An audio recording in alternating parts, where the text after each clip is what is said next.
Hey everyone! For this tutorial, we are going to cover the basics of the AnyState node and give an example of how it might be used. We're going to use one of the pro example projects, the combat example, which is available on GitHub, and a link will be in the description.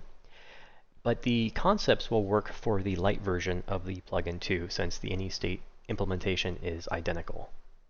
In this example, AI is implemented through a state machine, which allows the NPC to either patrol an area or spot you, and then attack, move to you, or communicate to others of your position.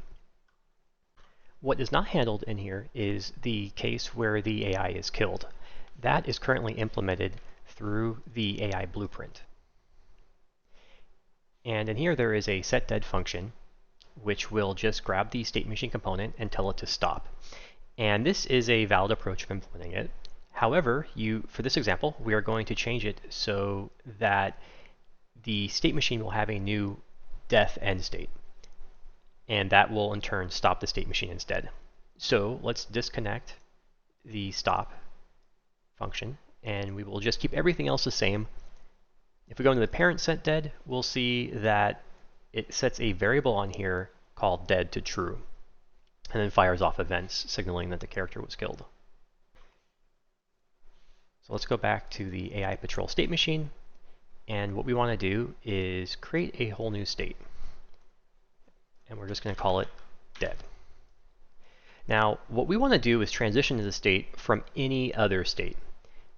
Now, each of these have substates, and the one way of doing this is you could create a transition, from each one of these states to the dead state. But that's not the most efficient way of doing it, and that is where the AnyState comes in.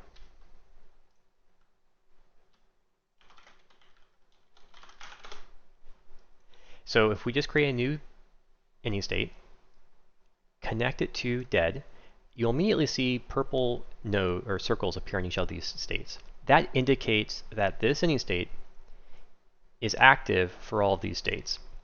And what happens is whatever transition we define here, or transitions, will be copied to each of these states on compile. And so this basically becomes one transition to 3 transitions. So if we go in here, we want to just check if the NPC is dead. So to do that, we need to grab our NPC context.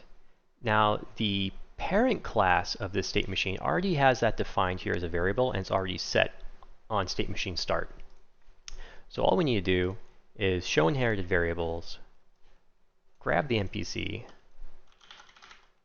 get dead, and connect.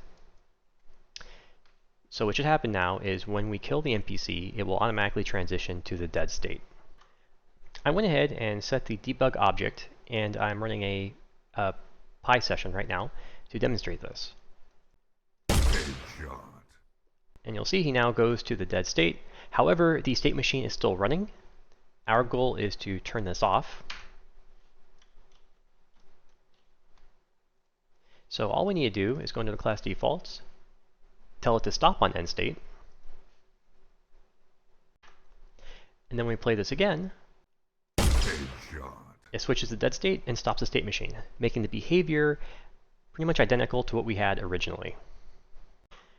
Now, one thing we're not going to do in here is make this state more useful. It's basically empty, just a signal that the state machine should end. What you might want to do in this case is refactor the dead logic from the character blueprint over to the state, or even go one step further and refactor the on-hit logic that we used. It's not really that big of a deal here. All we're trying to do is demonstrate the concept of an AnyState. Now, what if we want to limit the scope of this AnyState? By default, AnyStates are limited to the FSM they are placed in. So if we had the AnyState nested inside this patrol, it would only impact these states. But since we're putting it on the top level, it's impacting all of these states. So what we can do to easily limit that is assign it a gameplay tag. If you just edit the AnyState, we can give it an expression. Let's say that it needs to have the tag patrol.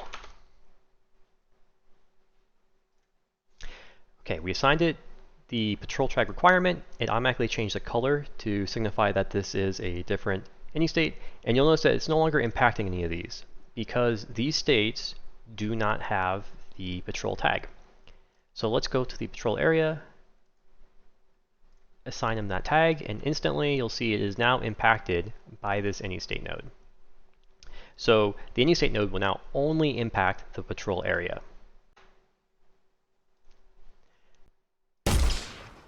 So we can notice that the target spotted has not changed to the dead state, and that is because we killed him in target spotted, not patrol area. If we do this again and get him so he switches to the patrol area, you'll see this time it actually worked and it switched to the dead state. So to recap, any states are very useful if you need to transition from many different states to single states. And that saves you the time of having to create a transition for every connection. They do not exist in runtime. When you compile, they're destroyed and their transitions are pasted only to the impacted states. So at runtime, the concept of any state doesn't really exist. However, you do have the ability to tell if a transition is from an any state. So if we're inside a transition and we have the node instance, we can check is transition from any state if you need that information available for whatever reason. The scope of an any state is limited to the FSM it is in. You can limit the scope either by placing inside a nested FSM or by assigning different tags. And again, in this example, assigning a single tag to this doesn't really make sense. You might as well just do a single connection. But if you have multiple different states that you only want to be impacted and you want some excluded, the tags can be very useful. Another item to pay attention to is if you are using any state for nested FSMs and the nested FSM has a wait for end state flag checked, that will impact the any state transition. So it won't evaluate until this has completed. In this case, there is no end state, so it would never complete. But if you have a nested FSM and an any state and you're not transitioning, check to make sure you're not telling it to wait for an end state. Lastly, the priority you assign to the transition maintains, and so that same priority will be used when it's copied to each state. And so if this transition had a priority of 1, that would indicate that the any state transition would evaluate before the native transition. I hope this helped, and the description will contain a link to the any state documentation if you need further reading. Thank you.